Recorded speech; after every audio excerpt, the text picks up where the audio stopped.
Brooke here with a quick message for my transfer applicants. If you are currently attending another college or university and want to transfer to USC Viterbi, attend one of our advisement sessions. We host them on select Fridays. You can find more info at viterbi.link/events.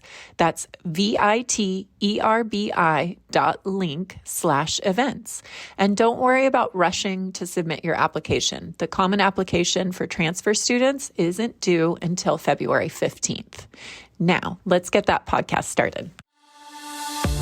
This is Viterbi Voices. Coming to you from the University of Southern California, Viterbi School of Engineering. We're here to give you the inside scoop on research, classes, student life, and so much more. All of these shared by students, faculty, alumni, and other members of the USC community.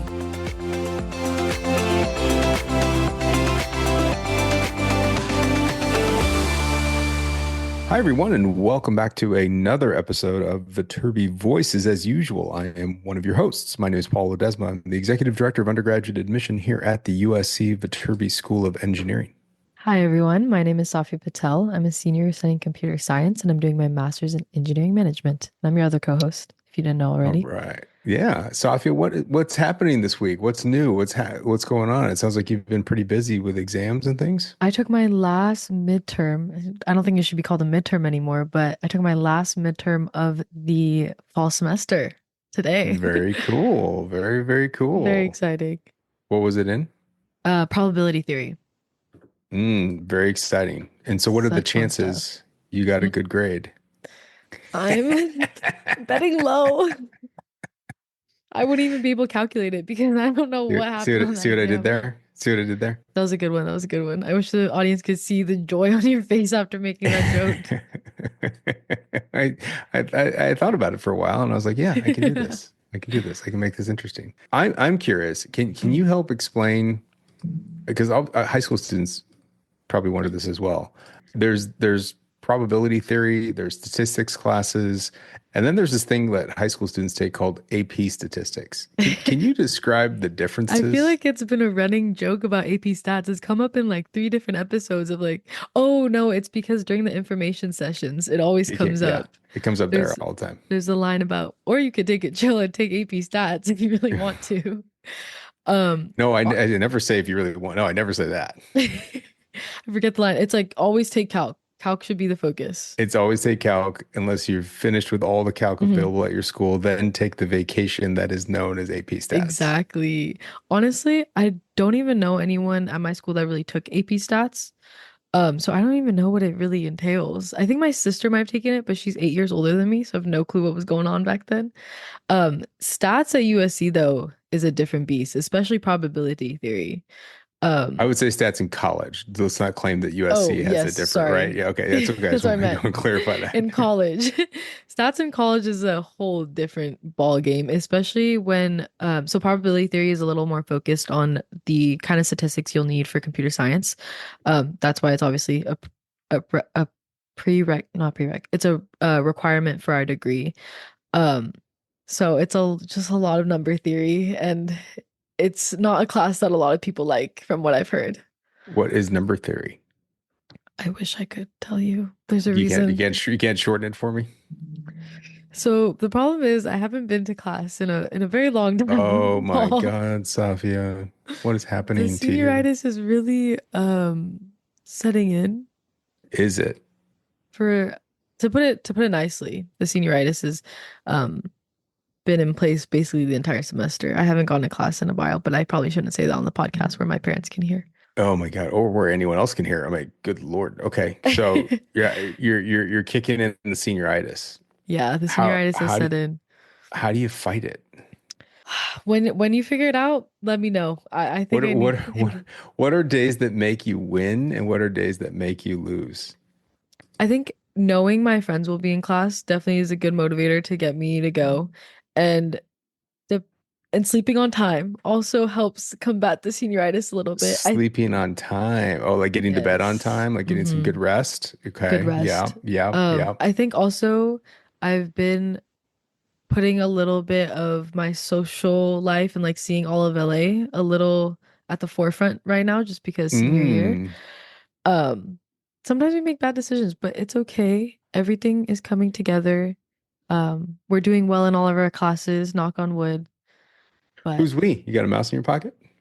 oh, I had a guest in my room earlier today because of alumni weekend. There's so many people in town this weekend. You call it alumni weekend? Is that what is it Is called? that a thing? Is that a thing? Homecoming? Homecoming? Homecoming. That's what it's called. No, I'm like, is that a thing? You guys are calling it a alumni weekend? That's what it was called in one of my clubs because we're hosting an event specifically for alumni. So they're like, "Oh, it's alumni weekend. Everyone come." I see. Yeah, Yes. maybe I'm just more. This is me checking old man status. Am I Oh, am I am I grumpy or is it called homecoming? Because I think it's just called homecoming, I but think it's just that's called just me. homecoming.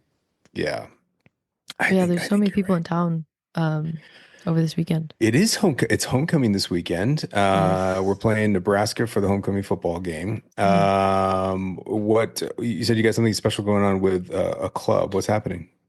They're just like having a social event with all of the alumni because I think almost all, if not, I think at least 10 of our graduating seniors from class of 2024 are in town right now. So everyone wants to see them. All the new kids that joined this semester want to meet the older people, network a little bit, have a good I time. see. I Yeah, see. it's gonna be a fun time. Now, okay, cool. I remember a Mhm. conversation happening at the beginning of the year where you said all the alumni were coming back for that Mhm. one game, but it wasn't homecoming. Yes, it But they're was but they're still coming family back for weekend. homecoming. Yeah, they just really miss school apparently.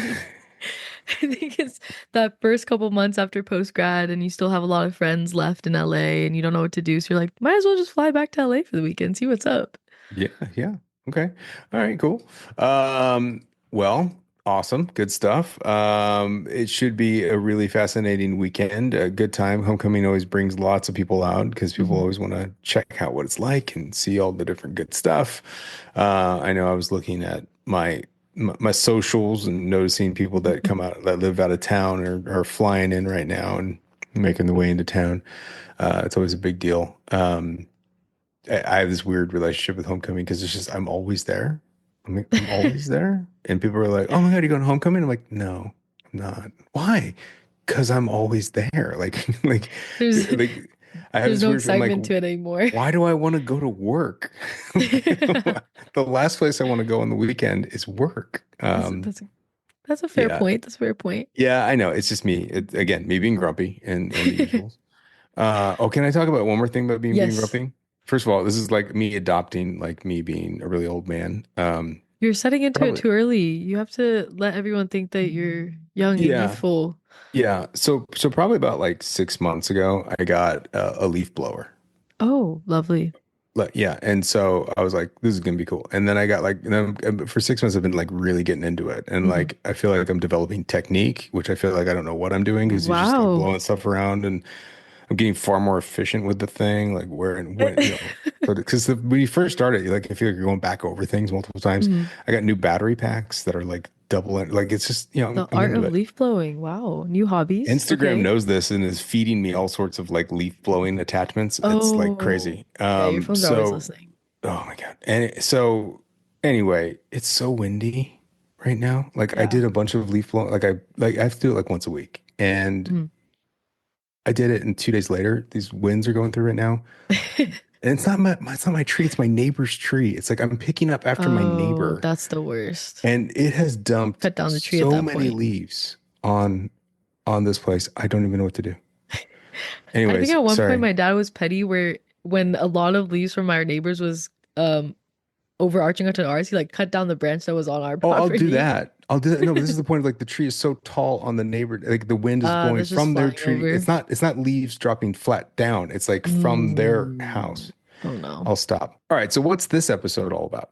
So the club that I was actually talking about earlier, one of the members in it, I was catching up with him the other day, and we kind of delved into his whole process of coming to USC as an international student. He grew up in a lot of different places, and he traveled a lot, and then somehow he made his way to Los Angeles. And it was kind of nice seeing everything because I am obviously from Orange County, which has been mentioned a lot on this podcast. So we had completely different perspectives and experiences when we started at USC just because of our backgrounds. So it's his tell all of his experience making his way to Viterbi. That is great to hear. We have a number of different listeners out there that are listening to us all around the world.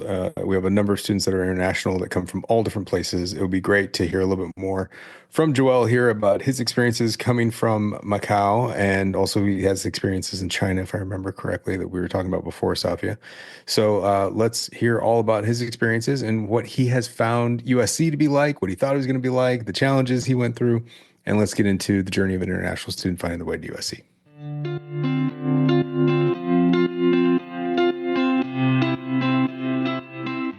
Hello, everyone. Welcome back to an episode of Viterbi Voices. I am going to be your host today, Saafiyah. I know I'm your usual co-host with Paul, but I'm actually doing the body for once, which is very exciting. And I have a special guest with us today. Joel, do you want to introduce yourself?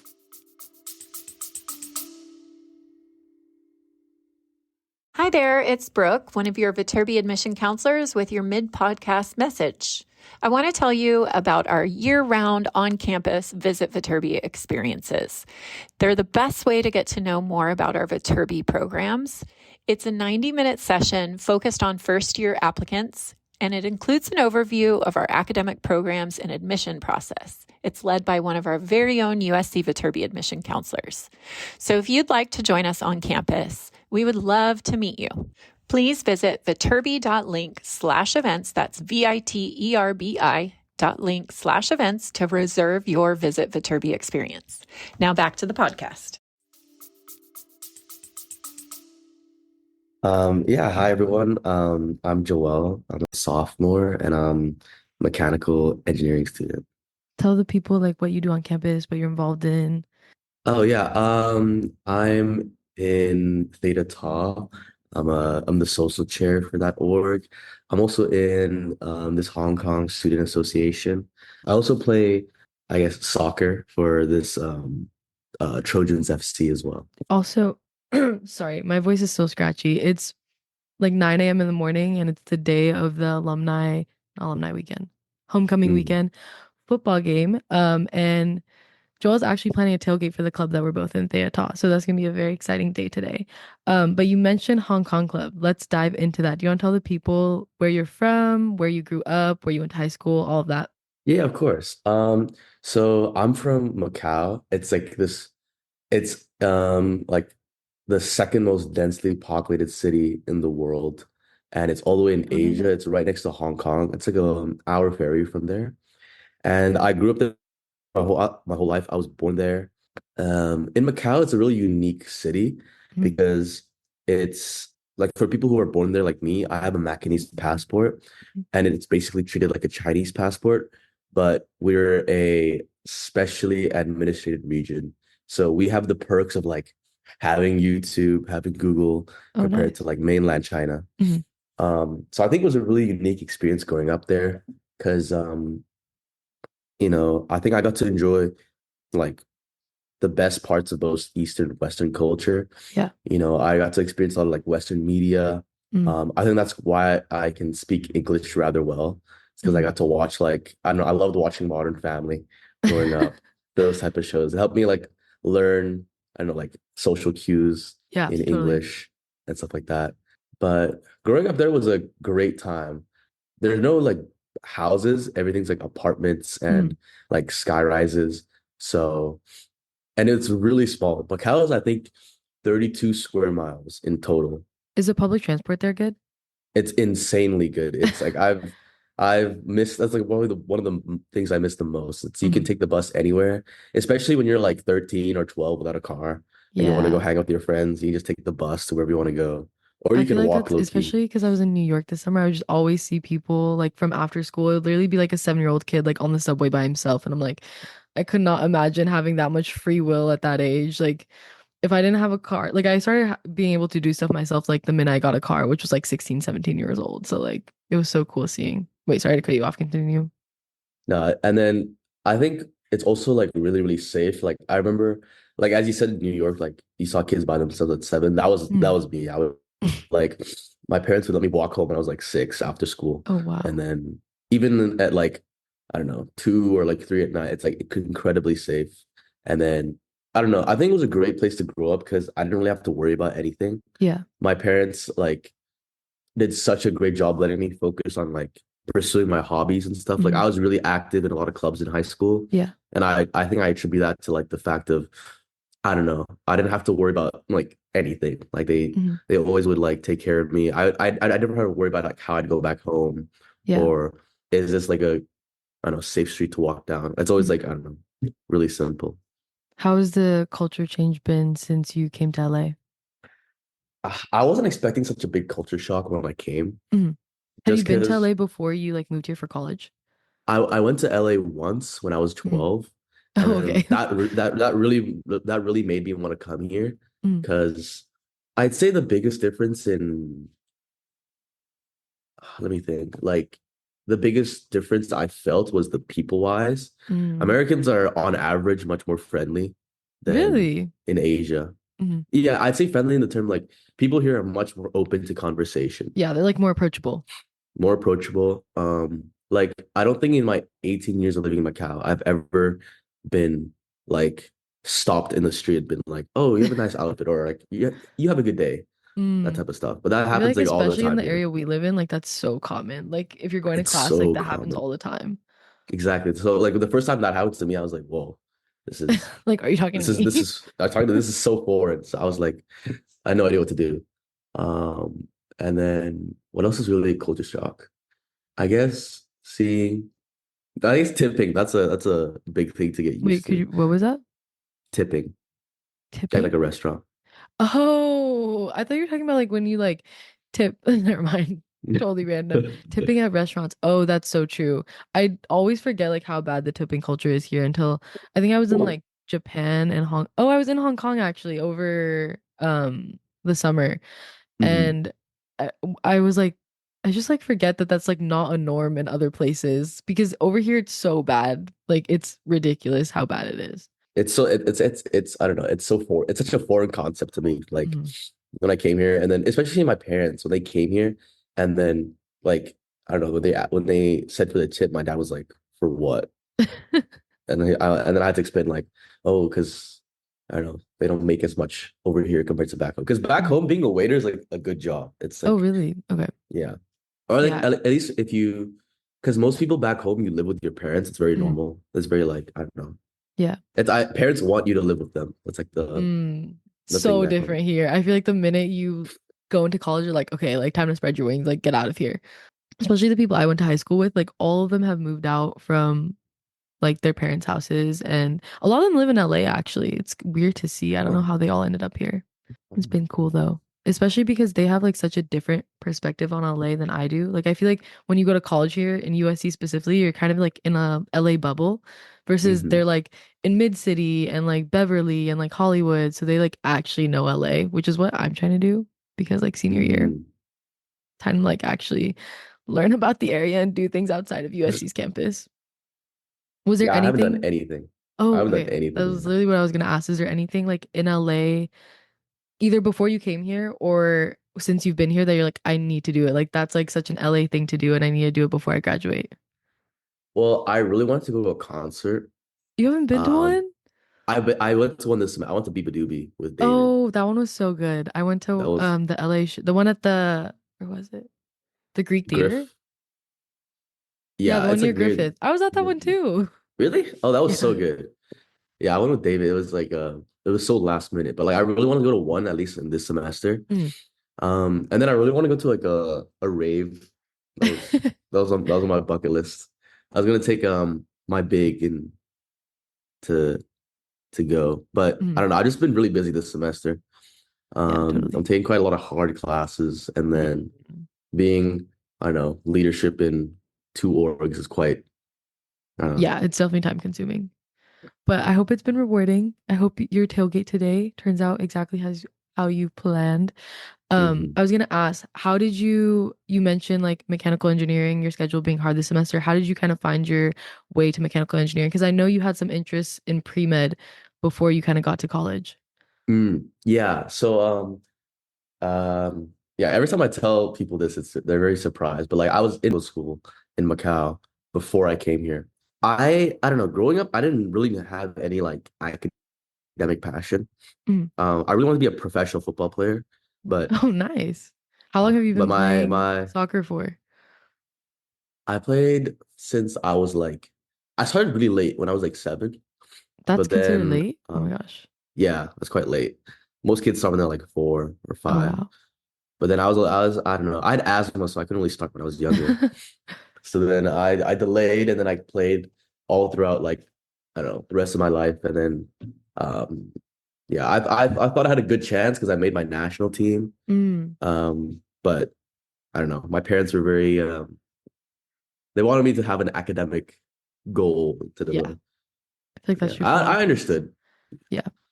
but yeah. So like um it's actually a funny story because my sister Mm, did the exact same thing. She was in school for a year mm, and she absolutely hated it. So she transitioned to do law. I don't know. My dad really wanted a doctor in the family because mm. lawyer doctor combo would have been a big brag. They didn't think that the engineer part would be a big brag. I mean, I think it's a big brag, but I think lawyer doctor would have tickled a different part of his, you know, No, I get that. My dream. mom always, out of the three daughters, she's always dreamed of having one doctor kid because she's also a pediatrician. So Oh, she was okay. like, I need one person to follow in my legacy. And it was supposed to be the oldest. And then sophomore year of college, she switched to business. And my Hmm. mom's dreams were shattered and sucks because I'm not gonna be the one to fulfill those dreams. No, I could not. It was I don't know. It was a really I don't know if it's because it was medicine, but Mm, especially there, um, because it was students from all over China, um, it was really hard to like socialize with them. Really, mm. because I can speak Chinese really well, but I don't look Chinese. But yeah, So then I don't know. They didn't really want to socialize with me, and like got it. I don't know. I just felt I didn't get that college experience I was feeling in medical school, Mm. and I valued that more than my degree, low key. So then, so then I So you're was like, like, time to pack it up and move to LA. yeah. And then I chose mechanical engineering, um, because engineering's like the next thing after medicine, Mm, and I thought my dad would be like fine with that yeah. Are you because I've enjoying never been. mechanical? I don't know. It's a it's a degree for sure. It's a degree. I don't know. I was good at math and physics in high school. Yeah. It doesn't feel like that way right now, but Common pipeline to engineering. right. So I don't know. It's I've never been one to like quit because it's too hard. I just Mm, I don't really do things unless like I have friends who do it with me or I don't know. I enjoy like the environment. mm. I enjoy how grindy it is though. Like I like how everyone is like on top of things Yeah. or if Especially we mechanical, because struggle you have so together. many things going on. Like once you get to mech ops and everyone is just constantly at the class, like trying to figure out their projects, like at least you're like kind of trauma bonded. Like you're in it together Yeah. at that point. Oh wait, I also forgot. I'm in USC racing now as well. Oh, no So then, way. yeah, I'm Oh my gosh, how's that Sparsh going? took. I'm under Sparsh now, so that's like such a such a I don't know a blessing because I joined earlier in the semester. I joined the Mm, chassis division, but then what does that mean? it's like the frame. So like you Oh, it's like all the welding, all like the but putting together of all the parts. mm, So then, but I didn't really go as much at the start of the semester because we're they did saw we had recruitment, and then um I was still getting adjusted to being a sophomore. yeah, So totally. then I only went like maybe like once a week, and then I didn't get that many roles, which is definitely my fault. Like if I went more often, I would have got more, Mm, responsibilities, and it just makes more sense. Um, but then I don't know. Later in the semester, chassis doesn't have as much to do because once you build the frame, you kind of just wait for everyone else to finish their parts yeah. and then assemble it together. So then I don't know, and I faced the reality check that my resume is very, very empty, Just trying to and get that resume boost up. try to get the resume up, and I want to like just Sophomore year is learn a perfect time skills. to do that though.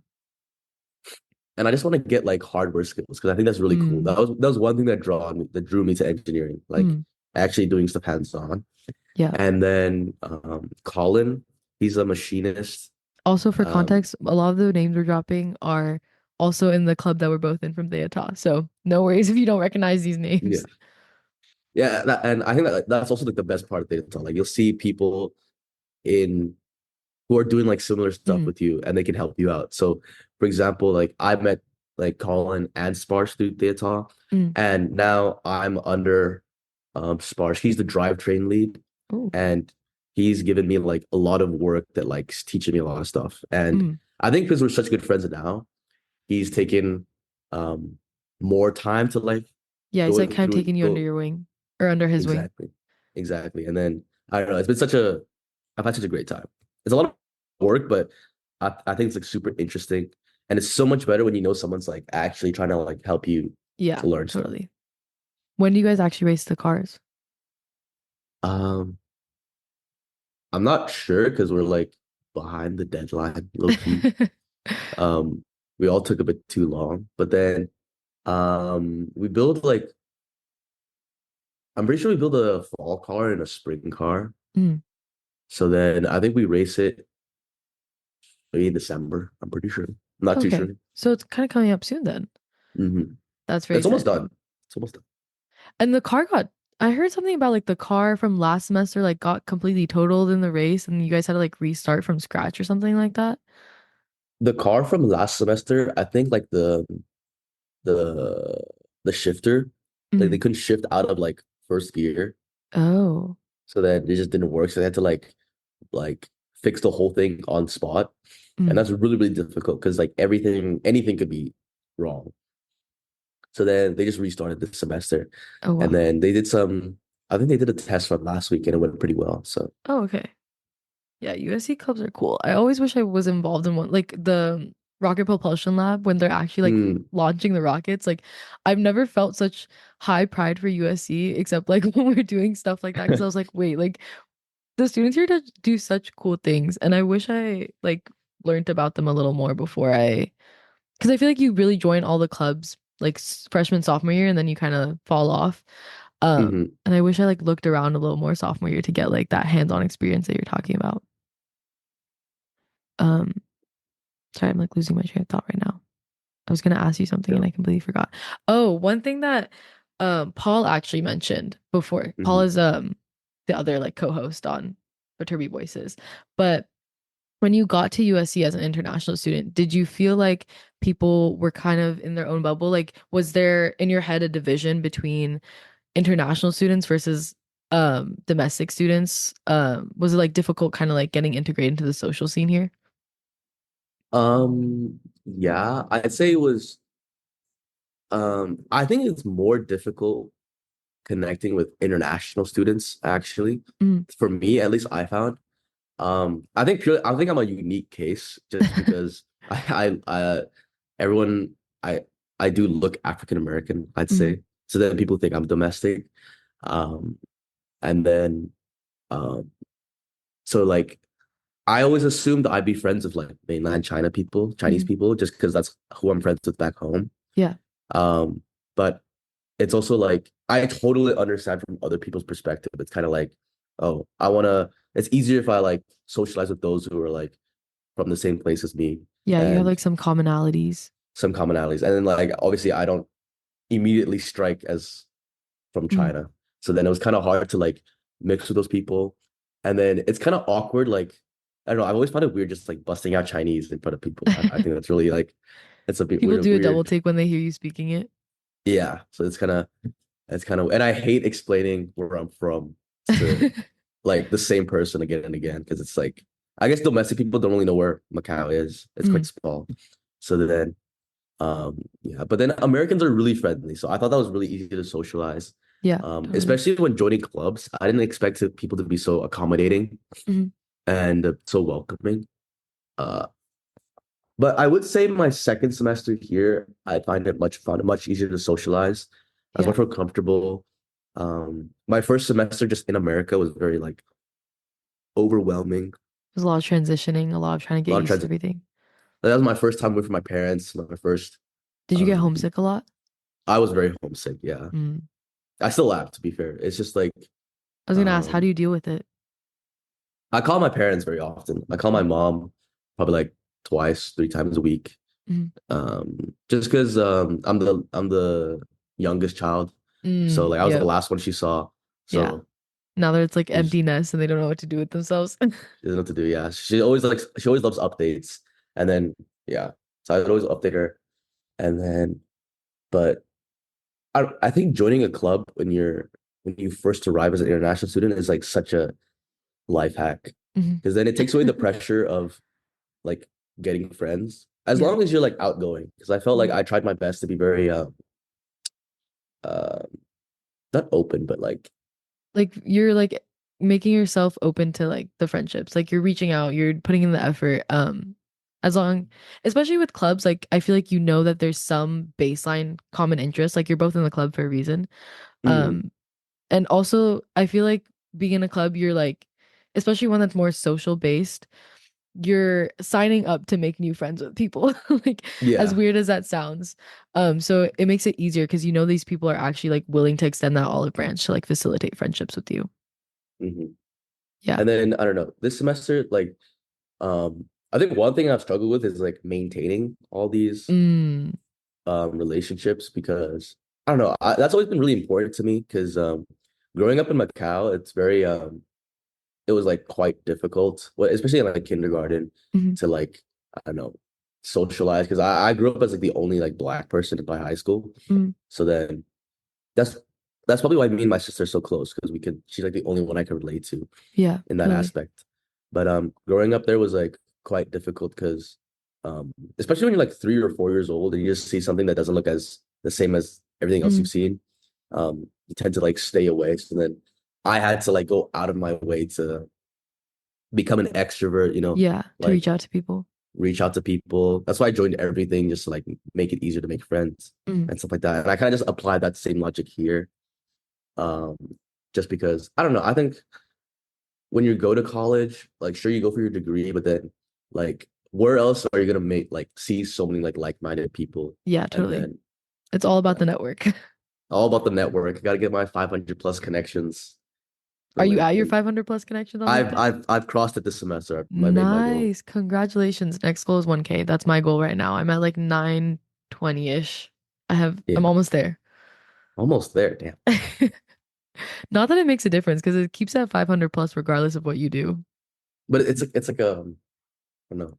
It's like the It's ego it's boost. consistency. Yeah. Yes, yes, exactly. But I couldn't even name like because most of my connections are like through USC now, and I don't even Yeah. think I could name like 1,000 USC kids. So like I don't know where these connections are popping up from. Connections and connections. It's Yeah, fair game. but USC is definitely like what I had similar mentality when I got here. I was like, I need a not that friends are just for networking, networking, but definitely creating that large network. So I feel I don't know. You're right. Like I feel like I find a lot of my fulfillment from the friendships and the people I meet here. On top of the degree, obviously. I Mm. feel like I have to say that on this podcast. I Also, agree. I am doing like my little senior year bucket list. It's something that has come up on the podcast a lot. I know I already asked you about like things that you want to do in LA, but is there anything that you have done or that um is like on your bucket list that I can steal for things I want to do before I graduate? Think you can steal. Mm. Um, well, for me, like one thing I've never seen snow before. Really? Oh my Yeah, so gosh. I really want to go like snowboarding Mm. or skiing, like at least one time before I graduate. Which one do you think you'd Uh, prefer? Probably snowboarding. I feel like that's less um I feel like everyone thinks injury that that's prone. really. I feel like that I one's think more so. injury prone in my head. I don't know. I feel like two dangly legs would get me in trouble. Get me. Because I've done both of them once before. And skiing was so much more natural than snowboarding. Snowboarding, because we were technically supposed to go for 2 days. After the first day, Mhm. all of us were so bruised up that we were like, we're not making it up those slopes ever again. Mhm. Um, and then the next time I went skiing, and by the end of it, I could like do a jump. So it was crazy. Oh, Yeah, valid. but I also had like better teachers when I was skiing, so maybe that's why. Hmm. Yeah, I want to go to True. I do want to do like a little mammoth trip either this winter or like Tahoe or something, either President's Day weekend or the winter. We'll see which one works out though. But yeah, you should do that before you graduate. Maybe we can make a little I really theater will do trip. that. A little Bayatol trip. I'm down. I'm down. And then what else have I done? Well, I don't know what could be put on your bucket list. You seem like a well-traveled individual. Uh, I've On my bucket list so far is mainly just like trying new restaurants and cafes because I feel like I do that regardless. mhm. And I have a car now, so I can really just go out there and do things. Um, I also just want to do like sophomore year I went to a dance class in LA because there's a lot of dance studios around and I haven't done that since. So I just want to do like those random little adventures that like you wouldn't do unless you're like kind of in a big city where they're available. Because I don't know where I'm gonna end up post grad. So I need to do everything Oh, before I end up somewhere I might not like. Hopefully New York, but we'll see. If that doesn't work out and I end up in like a random city in America, I need to do all the fun things before I leave LA. mm, Yeah. that's valid. I hope I can stay here after I graduate. You don't say in That's LA my plan. specifically? No, just like in America. Mm. I hope I'm granted a work visa. What city would you want to ideally move to? Um, to work, I'd low-key be happy here. Mm. Because New York is rather similar to Macau Mm. in the sense of like it's very densely populated. It's like high rises, um, and then it's like I don't know, people like take public transport everywhere. Yeah. I'm kind of a bit too used to that lifestyle. Mm. Um, I kind of want to like try living in somewhere maybe that's like you'd have to drive to Mm. get to places. I kind of want to experience that. Have you driven at all in like LA? My license doesn't work here, Ah. unfortunately. It's very because we don't have highways back home because we're that small. Oh, no way. Yeah, That's crazy. so it doesn't transfer here. Oh my gosh. And LA driving is like not somewhere you want to like drive for the first time on a highway. Absolutely not, especially during rush hour. Like maybe if you're Hmm. driving late at night and there's no one on the roads, but I would not because I've taught one of my friends to drive in LA before and it was not a fun experience. Mm. Definitely like tested Uh, the boundaries of our friendship. Like we were yelling at each other. I mean, that's like how like back home, even after I got my license, I still had to like do a bunch of practice runs with my dad, and Mm. he's like the biggest critique. No, I get Like, that. My dad too. and It's so whenever bad. you do stuff in front of your parents, you're just like 10 times worse, I feel like, or it's like Yeah, 10 because I times feel the like you're pressure. overthinking it. It's like you're like, oh, are they watching this? And then you end up messing up, and they're like, dude, what are you doing? And I was like, I promise, when you're not here, I'm a good driver. I'm a good driver. It's like that with math with my mom. It was I don't know. My brain like malfunctions when I do math in front of her. No, It's I get that. It's so bad. mm. Especially, actually, my parents now think I'm a good driver. I don't know how I got the title of like best driver kid.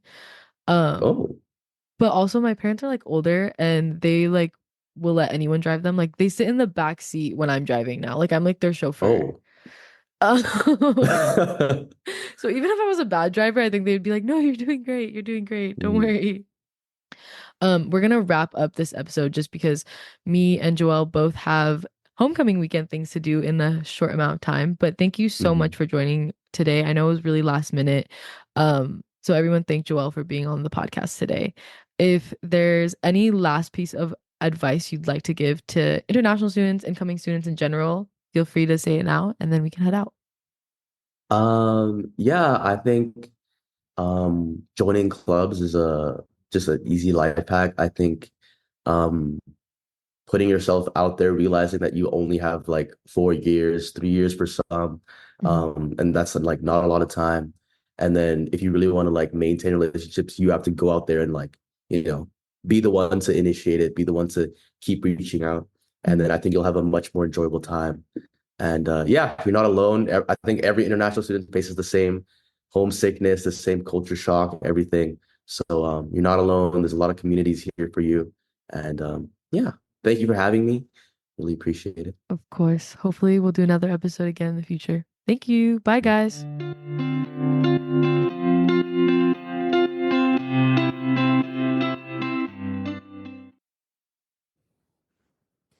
And we're back. I'm so not used to like having the feedback afterwards in the outro of my own episode, but I Of your think, own episode. Yeah, you got to talk. So, yeah. Saafiyah, what did you find most interesting about? Um, I hope everyone loved that episode, but I hope that the international students Let's especially got some key takeaways from this episode, and feel a little more confident about applying to a school so far away from home. Yeah, our international student population, I think is just the right size. It's Mhm. somewhere every incoming class is slightly different, but somewhere between like 16 to 19% in each incoming class. So a little bit under 20% of the incoming Mhm. class are international students every single year. And that's just on par. Sometimes we get so many questions from international students about, what their chances are because they come from a different country, and no one has different chances of admission because they Mhm. come from a different country. We evaluate all of the applications on equal ground. I'll expand that conversation. Sometimes people believe that they have different chances because they come from out of state. We're not a state school, we're a private school. So really any application coming from anywhere, it has the same level of eligibility and same Mhm. chances of admission.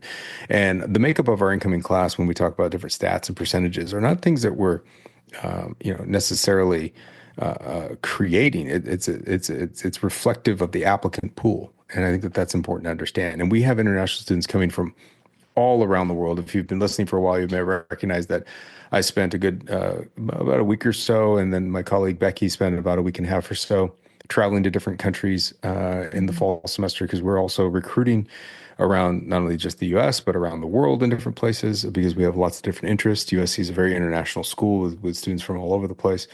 And I think it's important to just document that and help students understand that there are options here for them.